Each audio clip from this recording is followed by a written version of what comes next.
사람의 삶이 내가 계획한 대로 그렇게만 되면 얼마나 좋겠습니까? 어떤 계획들을 하시면서 사셨을 거예요. 지금도 어떤 계획이 있으실 것 같고요.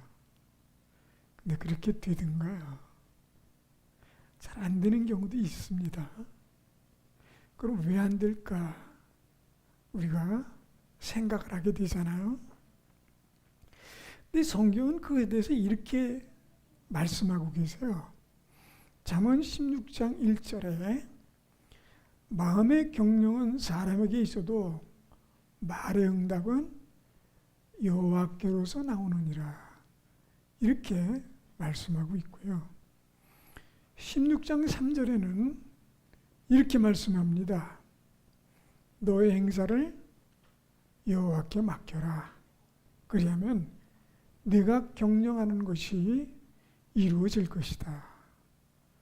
요 사실 두 절이지만 답이 있는 거예요. 내가 계획하는 것이 너는 계획하지 마라. 그 말씀이 아니에요. 계획은 하는데 그것이 이루어지려면 하나님께 맡겨라 하는 거죠. 근데 이렇게만 되면 좀 애매해요. 그런데 성경은 또 추가로 성경에서 말씀을 주십니다. 기도하라, 구하라, 찾으라. 가만히 기도하고 앉아 있다고 되는 것이 아니고요. 기도하고 또 예수님께서는 마태복음에 구해라. 그렇게 말씀하셨거든요. 그러니까 기도해요. 그 다음에 찾으라. 찾았어요. 문을 두드리라는 거예요. 예. 이게 돼야 내 생각에 있는, 내 마음속에, 머릿속에 떠오르는 것을 하나님께 결제를 올리고 결제가 내려왔으면 그게 기도한 것은 된 줄로 믿으라고 했으니까요. 그 다음에 된 줄로 알고 구하고 그 다음에 이것이다 라고 생각이 되면 두들기는 거죠. 문을 몇 개를 두들겨야 될지 모르지만 두들기는 거예요. 예. 그런 거 잘하시는 분이 있어요. 문 잘 두들기는 분. 네. 잘 두들겨야 됩니다. 자, 성경에는 수많은 이적들이 많아요. 뭐 이루 말할 수가 없죠. 상상할 수 없는 이적들인데 그중 가장 놀라운 장면 중에 하나는 출애굽입니다. 200만이 넘는 이스라엘 사람들이 애굽에서 나와서 가나안 땅으로 가는 중에 홍해 바다를 건너가는 거죠. 근데 이 홍해 바다의 그 기적은 우리 진도 앞바다에 있는 그거하고는 다릅니다. 어쨌든 이 기적, 얼마나 놀라운 기적입니까? 이스라엘 민족들은 아무 피해 없이 싹 지나갔는데 애국 군대만 여기서 작살났어요. 네. 아주 하나도 남지 않고 깨끗이 아주. 예. 그러면 이게 역사적으로 사실이려면 흔적들이 남아있어야 되잖아요. 역사학자들이 홍해 바다를 샅샅이 훑었어요.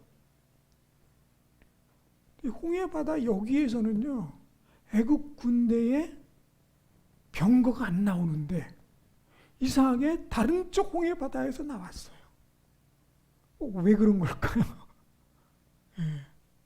어쨌든 나왔다니까요. 예.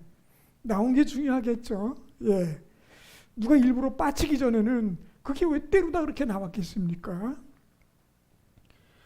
근데 우리가 전쟁에서 무기가 우수하고 군인이 강하면 승리할 확률이 굉장히 높은 것은 당연합니다. 반드시 이기는 것은 아니에요. 그러나 무기가 우수하고 군인이 잘 훈련되어 있어도 우리는 하나도 군대가 손상이 없이 온전히 이기기는 쉽지 않습니다. 자, 그런데 이순신 장군의 전쟁을 우리가 자료를 찾아보면 놀라운 게 한두 가지가 아니에요. 여러분 몇 전 몇 승이라 알고 계세요? 그 정도는 알고 계시나요? 아, 생전 처음 들어오십니까? 몇 번 싸웠는지 제가 알 게 뭡니까? 혹시 그런 거예요? 네, 우리 KBS에서는 그렇게 말합니다. 23전 23승 완승. 그런데 어떤 그 논문에서는 이렇게 증언합니다. 43전 38승 5무. 어디서 나온 건지 모르지만 어쨌든 우리가 알고 있는 것은 23전 23번 싸워서 23번을 완벽하게 이겼다. 그렇게 얘기하는데요. 원균이 패전한 걸 빼고 이순신 장군이 해전에서 싸운 것을 찾아보면 일본군 사망 75,900명에서 92,900명. 굉장히 폭이 넓죠. 왜냐하면 바다에 빠져 죽었기 때문에 셀 수가 없어요. 그 일부러 죽은 거 건져내서 셀 수는 없잖아요. 네. 그래서 배가 파손된 것을 보고 아마 이쯤 되졌을 것이다 생각하고 추측한 거예요. 네. 부상 4,400명. 대부분 사망자보다 부상자가 굉장히 많거든요. 이 부상이 적어요. 왜 그렇게 했어요? 네. 다 빠져 돌아가셨어요. 그래도 그 중에 그래도 수염 좀 치는 사람들이 겨우겨우 나왔나 봐요. 네. 그래서 그렇다. 그렇게 이야기를 합니다. 격침한 배 773척. 무지무지합니다, 여러분. 배 보통요 200명씩 탑니다. 일본 배가. 네. 포획 빼앗은 배가 127척, 반파 220척. 좀 깨져갖고 덜렁덜렁하는 거 그것도 끌고 갔겠죠. 예. 어쨌든 어마어마한 거죠. 그리고 우리나라 수군은 몇 명이 죽었나? 200명에서 210명 죽었답니다. 그래도 이것 때문에 이순신 장군은 굉장히 마음 아파했어요. 뭐라고 결심했냐면 내가 전쟁하는 전쟁터에서는 내 부하를 하나도 잃지 않겠다는 것이 이순신 장군의 결심이었거든요.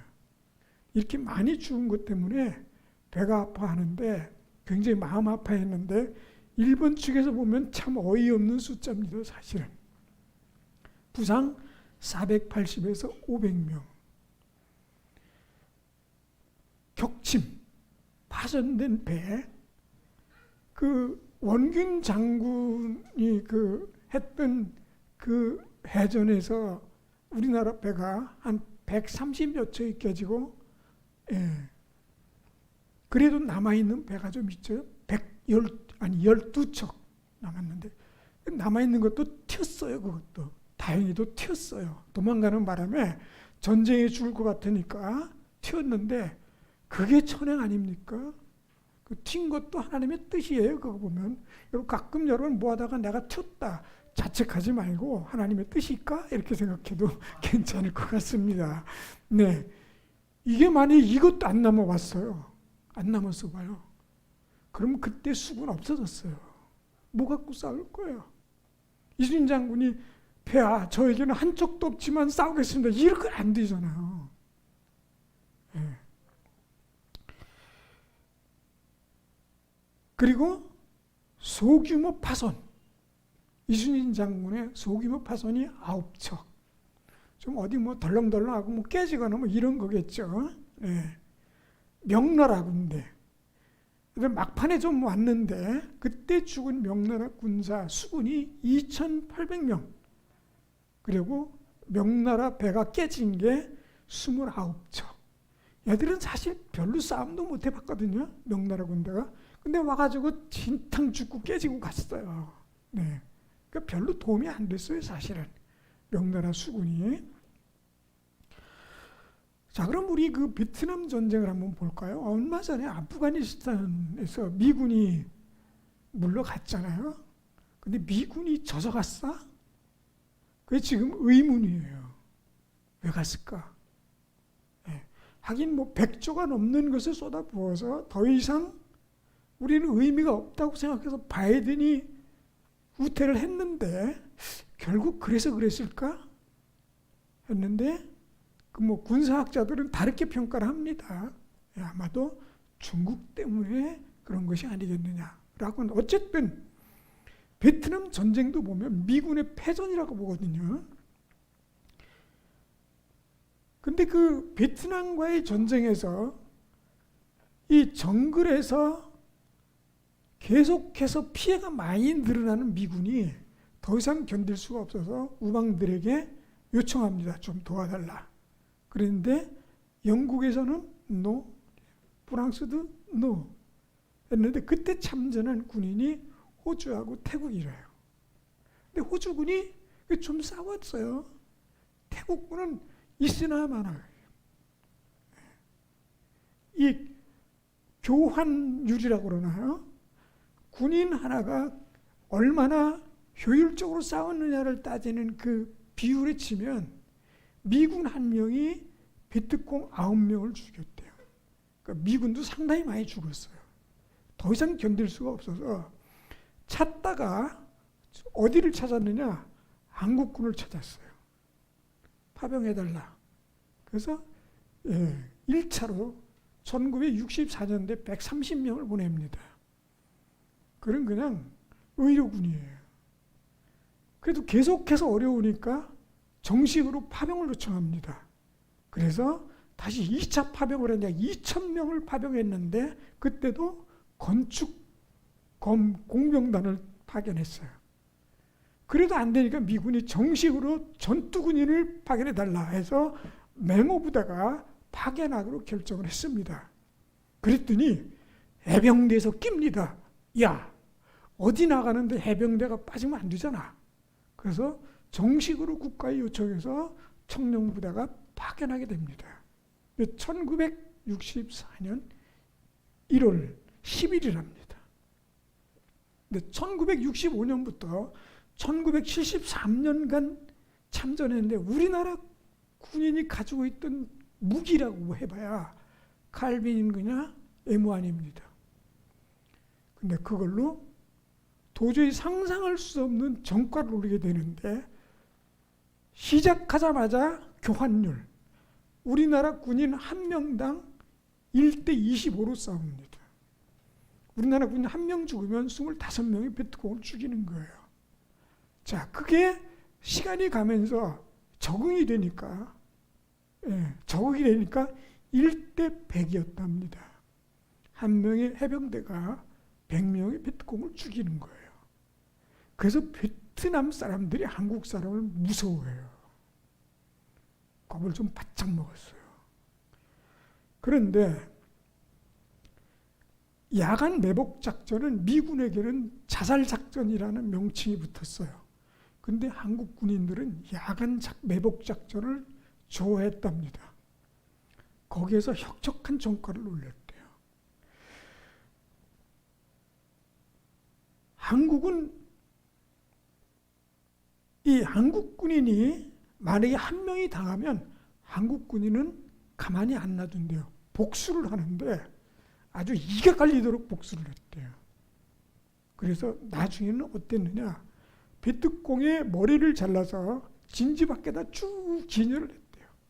그리고 어떤 군인은 그 베트콩의 머리를 잘라서 자기 배낭주에다 묶어서 달고 다녔다는 얘기까지 있었대요. 그래서 미군이 보고 한국 군인은 전쟁은 잘하는, 전투는 잘하는데 너무 잔인하다고 얘기 소문이 났대요.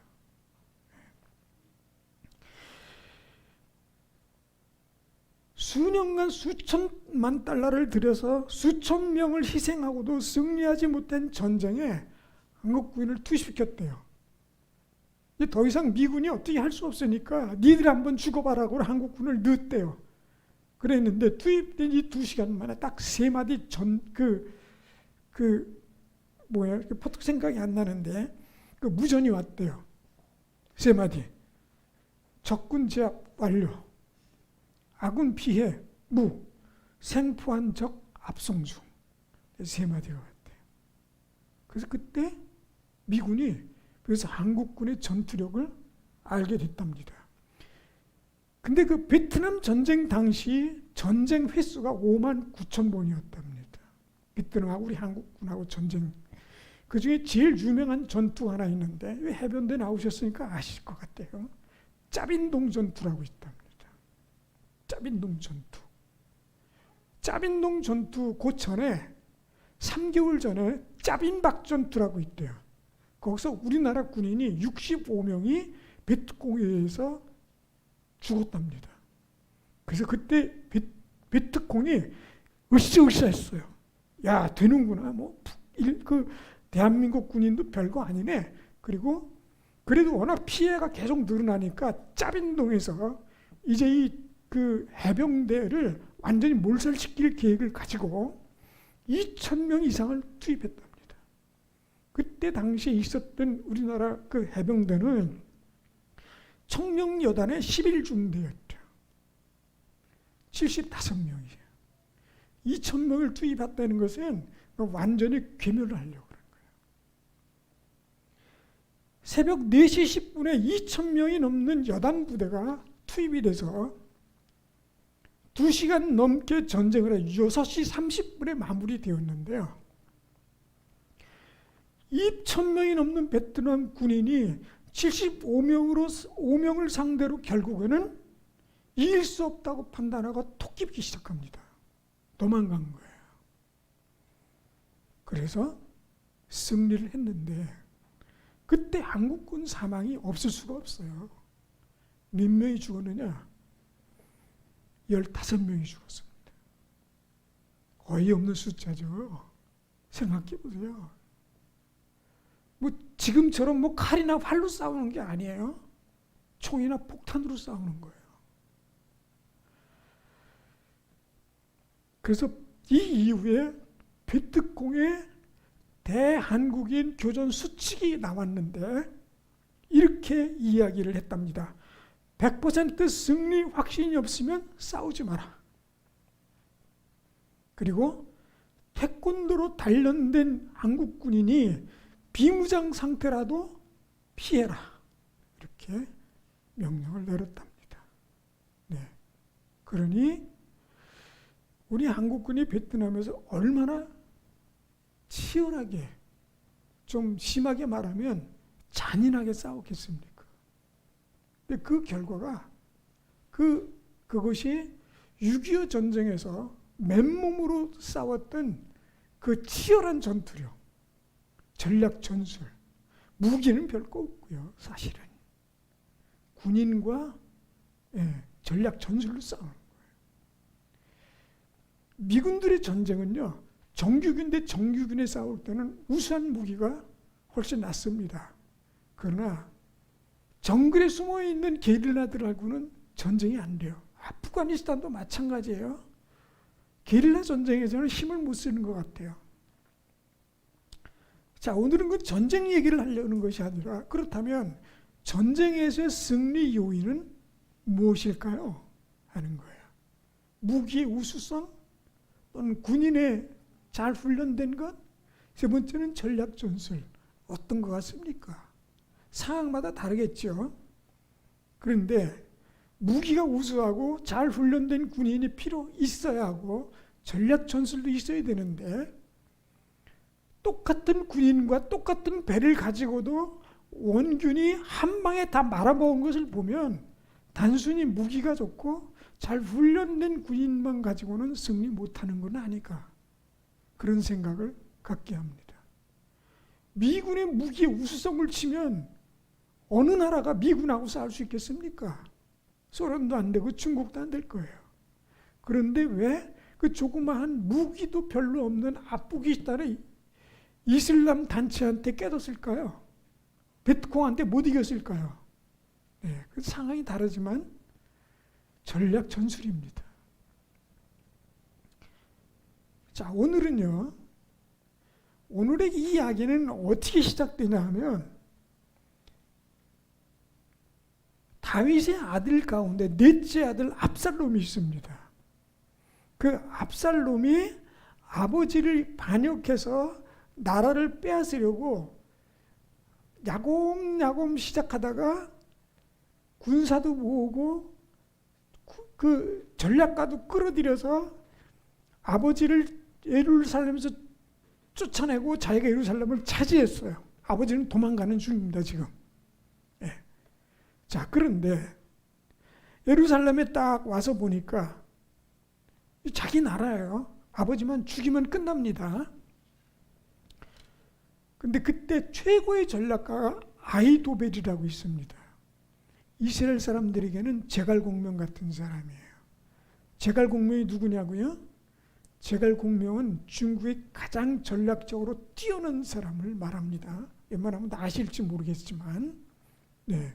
그런데 이제 이 압살롬이 예루살렘을 점령하고 아버지가 도망갔을 때 군인들을 데리고 일부에 자기 아주 그 부하들만 데리고 도망을 갔는데 이제 압살롬이 딱 예루살렘에 들어와서 아히도벨에게 물어봅니다. 자, 이제 아버지하고 전쟁을 어떻게 할까? 그랬더니 아히도벨이 말합니다. 저에게 10,000명만 주십시오. 특공대입니다. 제가 가서 아버지만 죽이고 모든 군인과 국민들을 데리고 오겠습니다. 그랬거든요. 그랬더니 압살롬이 야, 괜찮다. 근데 이 사실은 아히도벨의 이 전략은 성경에 뭐라고 되어 있냐면 마치 하나님께 물어서 받은 응답과 같았다라고 표현할 정도예요. 얼마나 전략이 뛰어난지 말이죠. 자, 그러니 하려고 그러는 중에 후세라는 사람이 있습니다. 다윗과 우정을 나눈 친구 같은 존재예요. 후세가 남았습니다. 사실은 후세가 다윗을 따라가려고 따라가는데 다윗 왕이 그럽니다. 후세요, 당신은 압살롬에 가시오. 그래서 거기서 하나님께서 지혜를 주시는 대로 거기서 하시오 라고 하고 자기는 도망갑니다. 이게 신의 한 수가 된 거예요. 거기서 압살롬이 있다가 후세에게 말합니다. 너는 어떻게 전략 전술을 하겠느냐? 그랬더니 후세가 뭐라 그러냐면 왕이시여, 아히도벨의 그 전략보다 그거는 별로 좋은 것이 아닙니다. 단에서부터 부엘세바까지, 이건 무슨 말이냐면 제일 북쪽 끝 단에서부터 제일 남쪽 부엘세바까지 모든 군인을 다 끌어모아서 한꺼번에 때려 물려가서 쳐야 됩니다. 이렇게 얘기를 했어요. 그랬더니 가만히 듣고 있던 사람들이 이번 이 전략은 후세의 전략이 훨씬 낫다 이렇게 표현합니다.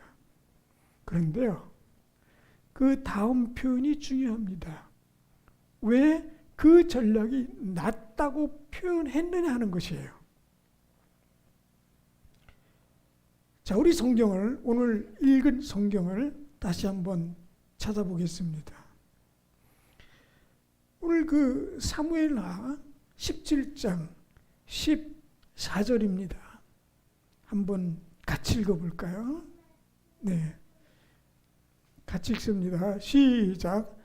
압살롬과 온 이스라엘 사람들이 이르되 아렉 사람 후세의 계략은 아히도벨의 계략보다 낫다 하니 이는 여호와께서 압살롬에게 화를 내리려 하사 아히도벨의 좋은 계략을 물리치라고 명령하셨음이더라.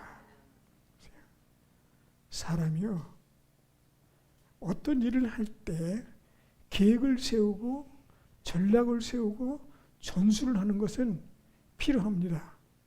대책 없이 무대풀 할 수는 없어요. 뭐 집을 짓든 아니면 개집을 지어도 그렇습니다. 저도 개집 몇 번 지어봤거든요. 평창에서 개를 워낙 많이 키워가지고요. 제가 모르긴 뭐든 30마리 이상 키웠을 거예요. 염소도 제가 농장을 했었으니까요. 근데 걔네들도 집이 있어야 되잖아요. 누가 합니까? 제가 하는 거예요. 계집도 짓고, 계집을 질 때 사람이 들어가서 누울 만큼 크게 졌어요. 근데 그거 질 때 딱 계산하고 설계해서 짓습니다. 그냥 되는 대로 얼렁뚱땅 짓는 거 아니거든요. 그런데 우리가 어떤 일을 할 때 계획이 필요합니다. 그러나 여러분, 계집 짓는 게 아니고는 우리가 어떤 일을 어떻게 보면 내 인생의 방향을 짓는 중요한 계획에는 하나님께 기도하고 응답을 받으시기를 바랍니다.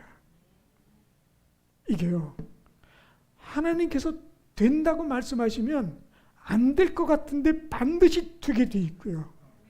하나님께서 안 된다고 그랬으면 반드시 되고 성공하고 이겨야 되는데 안 되는 겁니다. 하나님께서 나와 함께 하시느냐, 또는 내 계획을 허락하셨느냐, 그리고 내 계획에 하나님께서 동행하시겠느냐, 이게 중요하거든요. 그러니까 여러분, 여러분의 계획에, 우리의 계획에 하나님을 우리 편으로 끌어들이십시오. 그러면 실패할 수가 없는 겁니다. 이 보면 이 계획에는요, 장점과 단점이 있어요. 그런데 이 계획을, 후세의 계획을 세우고 나자 아이도벨이 어떻게 됐냐면 가서 자살했어요. 그거 보면 이 아이도벨은요, 굉장히 똑똑한 사람이에요. 만약에 후세의 계획대로 되면 이게 안 될 걸 알고, 안 되고 나서 다윗 왕이 복귀하고 나면 자기는 죽을 거라는 걸 아는 거예요. 그래서 자살했습니다. 그런데요, 왜 압살롬의 이 반역, 이것이 왜 실패했을까요? 그런데요, 다윗이 사실 이 어려움을 겪는 이유는 자기 부하 우리아를 죽이고 그 아내 밧세바를 강간을 하고 자기 아내로 나중에 만든 이 죄 때문에 이게 일이 생긴 거거든요. 압살롬은 넷째 아들입니다. 넷째 아들이 그 다윗의 첫째 아들을 죽였어요. 도망갔다가 3년 만에 돌아와서 다시 2년 만에 복귀하면서 반역을 바로 한 거거든요. 어떻게 보면 하나님께서 다윗의 죄를 물으시는 거예요. 다윗은 성경에 얼마나 하나님께 인정받는 사람입니까? 그러나 죄는 책임이 있습니다. 아무리 작은 거라도요, 하나님의 말씀을 어겼거나 그렇다거나 잘못하는 것이 있으면 하나님 그 책임을 물으시는 거예요. 그리고 그 허물에 대해 책임을 물으시고 나서는 용서하시는 거예요. 이게 아들이 반역을 했는데 하나님께서 이것을 통해서 다윗에게 그 책임을 물으시는 거예요. 그리고 그게 이미 나단 선지자의 꾸지람으로 예언이 되어 있어요. 내가 내게서 네 아들 넷이 죽을 것이고, 그리고 네 부인들은 백주에 다른 사람에 의해서 강간당할 것이다. 압살롬이 얼마나 어이없는 짓을 했는 줄 아세요? 압살롬이 반역을 하면서 제일 먼저 한 일은 뭐냐면, 다윗이 이 다윗궁에 남겨놓고 떠난 이 후궁들을 10명을 사람들이 보는 데서 텐트를 쳐놓고 그 안에서 강간을 했어요. 얼마나 끔찍한 일입니까? 사실은 폐역부도 한 놈이죠. 예.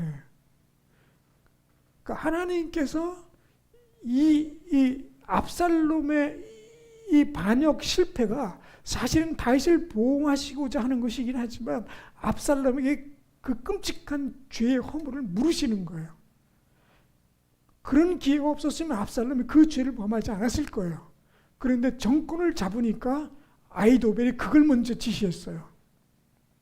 다윗의 후궁 10명을 모든 사람이 보는 데서 강간하십시오. 그래야 사람들이 이제 다윗하고 우리는 완전히 끝장났구나 생각하고 하나로 뭉칠 겁니다. 그 전략가예요. 아주 뛰어난 전략가야. 사람의 심리를 하나로 뭉칠 수 있는 능력을 가진 사람이에요. 그러나 인간적인 도리는 배신했어요. 인륜을 배반한 거예요. 이런 사람이 이런 사람이 왕이 되면 어떻겠어요? 폭군이죠, 폭군. 왕이 돼서는 안 되는 사람이에요. 하나님께서 지도자로 세우셨을 때 성경에 이런 말씀을 하시면, 너희가 만약에 지도자가 되면 정의롭게 의롭게 나라를 다스려라. 그리고 그런 사람을 장관으로 세워라. 이것이 하나님의 말씀이거든요.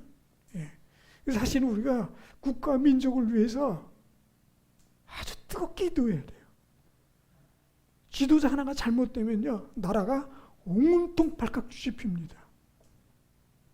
대표적인 예가 지금도 감옥에 계신 분들인데, 그 해도 참 이상해요. 병신년에 참 어떻게 그렇게 그런 일이 벌어졌는지. 물론 좀 억울한 면이 있어요, 볼 때는.